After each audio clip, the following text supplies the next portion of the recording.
ఓం శ్రీ పరమాత్మనే నమః. అందరికీ నమస్కారం. ఈరోజు శ్రీమద్ భగవద్గీతలోని సప్తమోధ్యాయమైన జ్ఞాన విజ్ఞాన యోగములోని 28వ శ్లోకము. యేషాం త్వం తగతం పాపం జనానాం పుణ్యకర్మణాం తే ద్వంద్వమోహ నిర్ముక్తా భజంతే మాం దృఢవ్రతాః. భావం: శ్రీకృష్ణ భగవానుడు అర్జునుడితో ఇలా పలికెను: ఓ అర్జున, నిష్కామ భావంతో పుణ్యకార్యములను ఆచరించుటచే ఎవరి పాపములు అయితే పూర్తిగా నశించినవో వారు ఈ ద్వంద్వముల మోహం నుండి విముక్తి పొందుతారు. అటువంటి వారు నన్ను దృఢ సంకల్పంతో పూజిస్తారు. 29వ శ్లోకము.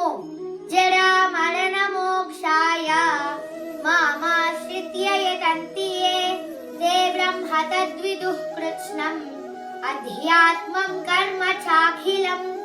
భావం: శ్రీకృష్ణ భగవానుడు ఇంకా అర్జునుడితో ఇలా పలికెను: ఓ అర్జున, ముసలితనము మరియు మరణము నుండి విముక్తి పొందటానికి నన్ను ఆశ్రయించిన వారు బ్రహ్మంను, ఆత్మతత్వమును మరియు సమస్త కర్మక్షేత్రమును అర్థం చేసుకుంటారు. 30వ శ్లోకము.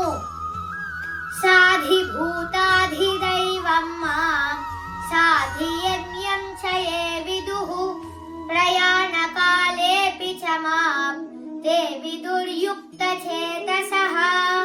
భావం: శ్రీకృష్ణ భగవానుడు ఇంకా అర్జునుడితో ఇలా పలికెను: సమస్త అధిభూత, అధిదైవ మరియు అధియజ్ఞములకు అధిపతిని నేనే అని తెలుసుకున్న జ్ఞానోదయమైన జీవాత్మలు మరణ సమయంలో కూడా పూర్తిగా నాయందే స్థితులై ఉంటారు.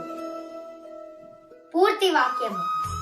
ఓం తత్సద్ ఇతి శ్రీమద్ భగవద్గీతాసు ఉపనిషత్సు బ్రహ్మ విద్యాయాం యోగశాస్త్రే శ్రీకృష్ణార్జున సంవాదే జ్ఞాన విజ్ఞాన యోగో నామ